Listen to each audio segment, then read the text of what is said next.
हरे कृष्णा कृष्णा कृष्णा हरे हरे, हरे राम राम राम हरे हरे।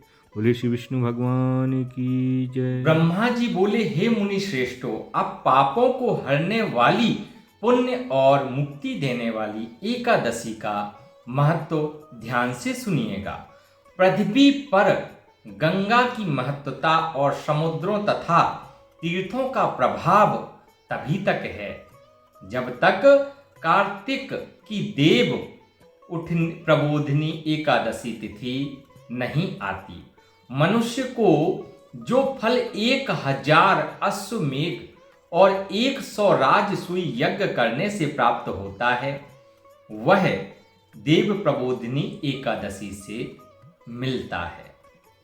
तब नारद जी कहने लगे इतना सुनकर के कि हे पिताश्री, एक समय भोजन करके रात्रि को भोजन करने तथा सारे दिन उपवास करने से क्या फल मिलता है, सो कृपा करके पूर्ण रूप से विस्तार से बताइए। तब ब्रह्मा जी बोले, हे पुत्र, एक बार भोजन करने से 1 जन्म और रात्रि को भोजन करने से 2 जन्म तथा पूरा दिन उपवास करने से 7 जन्मों के पाप नष्ट होते हैं। जो वस्तु त्रिलोक में ना मिल सके और दिखे भी नहीं, वह हरि प्रबोधिनी से प्राप्त हो सकती है, ऐसी महत्वता बताई है। और आगे सुनिएगा, मेरु और मंदराचल के समान भारी पाप भी इस व्रत को करने से नष्ट हो जाते हैं तथा अनेक जन्मों में किए हुए पाप के समूह क्षण भर में भस्म हो जाते हैं। ऐसी महत्वता एकादशी के व्रत करने से बताई गई है। साथ में और बताते हैं, जैसे रुई के बड़े ढेर को अग्नि की छोटी सी चिंगारी पल भर में भस्म कर देती है, वैसे ही विधि पूर्वक थोड़ा सा पुण्य कर्म बहुत फल देता है, परंतु विधि रहित अधिक किया जाए तो भी उसका फल कुछ नहीं मिलता। तो इसलिए बताया गया है कि पूर्ण रूप से विधि पूर्वक यह कार्य करना चाहिए। साथ में बताते हैं, संध्या ना करने वाले, नास्तिक, वेद निंदक, धर्म शास्त्र को दूषित करने वाले, पाप कर्मों में सदैव रत रहने वाले, धोखा देने वाले, ब्राह्मण और शूद्र पर स्त्री गमन करने वाले तथा ब्राह्मणी से भोग करने वाले, ये सब चंडाल के समान बताए हैं। और जो विधवा तथा सधवा ब्रह्मचारी से भोग करते हैं, वे अपने कुल को नष्ट कर देते हैं, यह भी बताया गया है। साथ में बताते हैं, पर स्त्री गामी के संतान नहीं होती और उसके पूर्व जन्म के सिंचित सब अच्छे कर्म नष्ट हो जाते हैं। और जो गुरु और ब्राह्मणों से अहंकार युक्त बात करता है, वह भी धन और संतान से हीन हो जाता है। इस प्रकार से बताया गया। साथ में बताते हैं, भ्रष्टाचार करने वाला, चांडाली से भोग करने वाला, दुष्ट की सेवा करने वाला और जो नीच मनुष्य की सेवा करते हैं या संगति करते हैं, ये सब पाप हरि प्रबोधिनी एकादशी के व्रत से नष्ट हो जाते हैं। सनातन लोक इस व्रत को करने से प्राप्त होता है, मिलता है। और साथ में बताते हैं व्रत की विधि के किस प्रकार से व्रत करना चाहिए यह आपको बताते हैं। ब्रह्मा जी की यह बात सुनकर नारद जी ने कहा कि हे भगवान, इस एकादशी के व्रत की विधि हमसे कहिए और बताइए कि कैसे व्रत करना चाहिए। इससे ब्रह्मा जी ने कहा, पुत्र, ब्रह्म मुहूर्त में जब 2 घड़ी रात्रि रह जाए तब उठकर शौच आदि से निवृत्त होकर दंत धावन यानी कि मंजन आदि कर नदी, तालाब, कुआं, बावड़ी या घर में ही जैसा संभव हो सके वैसे ही स्नान करना चाहिए। फिर भगवान की पूजा करके कथा सुने, फिर व्रत का नियम ग्रहण करना चाहिए। इस प्रकार से विधि विधान बताया गया है। और साथ में कहते हैं कि उस समय भगवान से प्रार्थना करें कि हे भगवान, आज मैं निराहार रहकर व्रत करूंगा, आप मेरी रक्षा कीजिए और दूसरे दिन द्वादशी को भोजन करूंगा। तत्पश्चात भक्ति भाव से व्रत करें तथा रात्रि को भगवान के आगे नित्य गीत आदि करना भी उत्तम होता है। कृपणता त्याग कर बहुत से फूल फल अगर धूप आदि से भगवान का पूजन करना चाहिए। शंख जल से भगवान को अर्घ देने से प्रभु बड़े प्रसन्न होते हैं, इसलिए शंख से अर्घ देना चाहिए। इसका समस्त तीर्थों से करोड़ गुना फल प्राप्त होता है।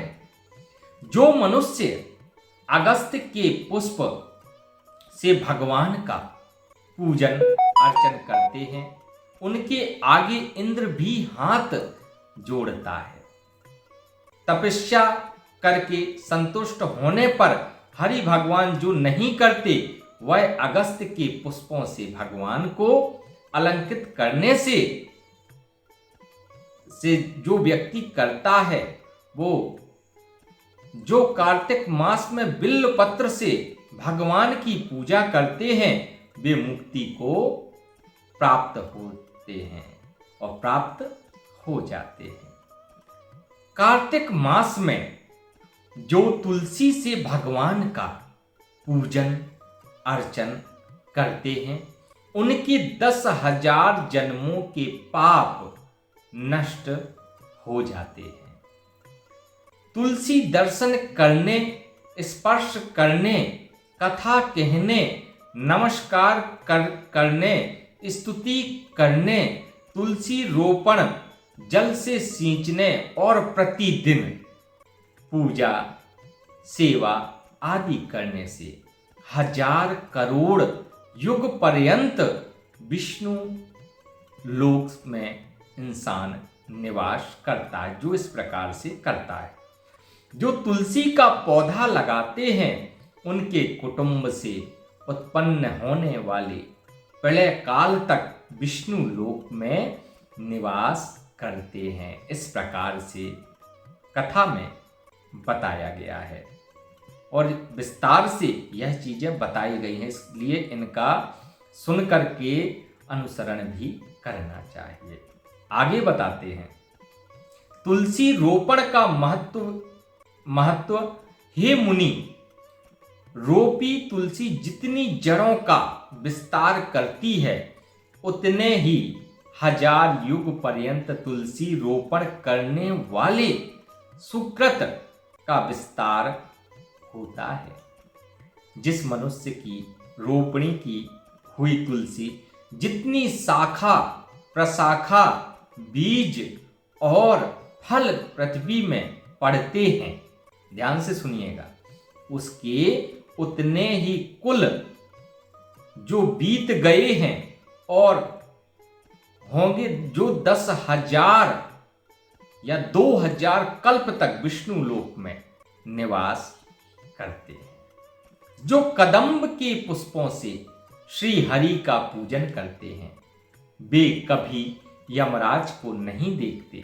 जो गुलाब के पुष्पों से भगवान का पूजन करते हैं उन्हें मुक्ति मिलती है।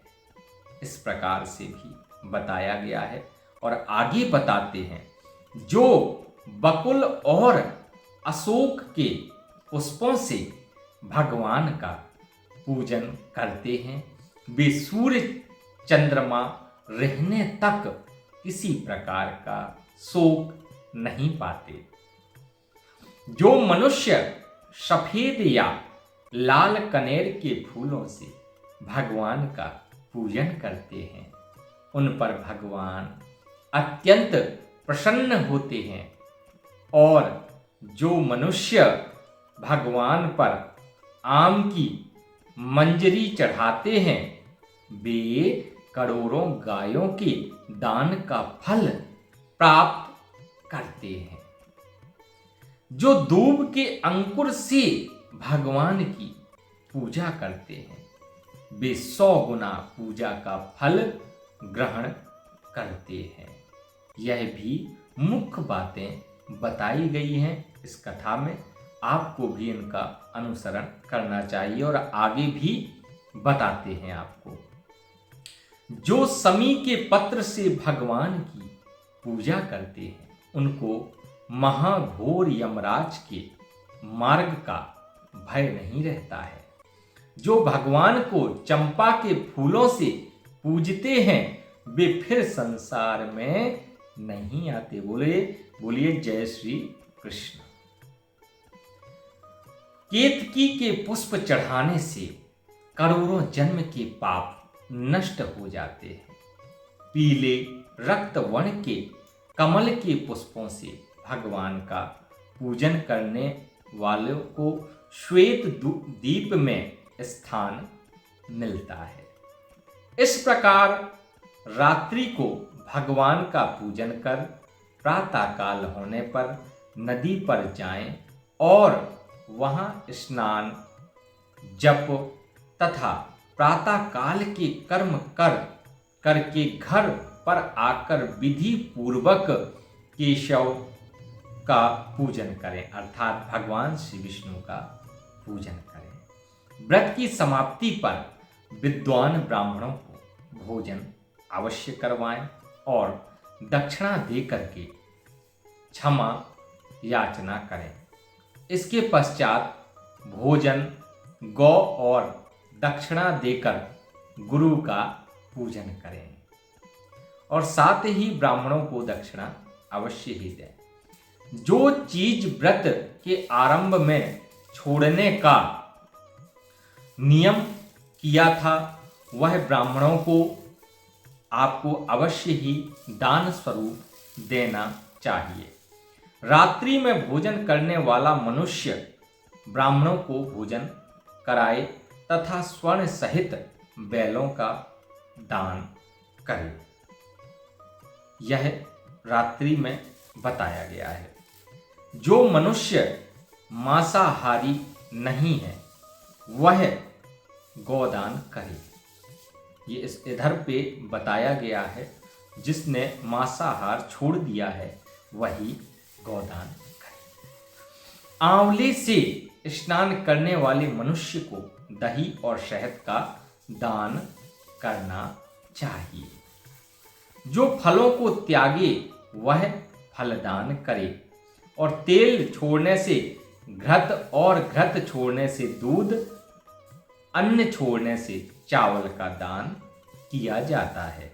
ऐसा विधान पूर्ण रूप से बताया गया है। इसी प्रकार बताते हैं, जो मनुष्य भूमि का व्रत लेते हैं या क्षमा कीजिएगा भूमि पर शयन का व्रत लेते हैं उन्हें सैया दान करना चाहिए। साथ ही तुलसी सब सामग्री सहित देना चाहिए। पत्ते पर भोजन करने वाले को सोने का पत्ता घृत सहित देना चाहिए।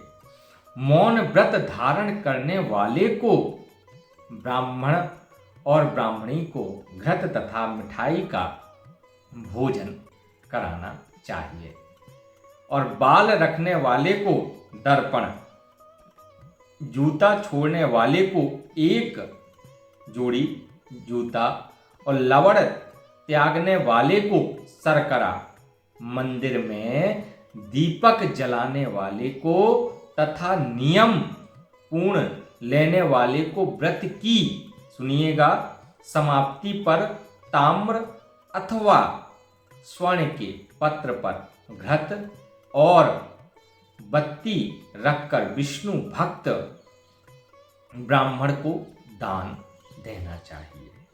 इस प्रकार से यह कथा में वर्णन है और आगे की कथा में और भी चीज़ें बताई गई हैं, आप वह भी ध्यानपूर्वक सुनिएगा।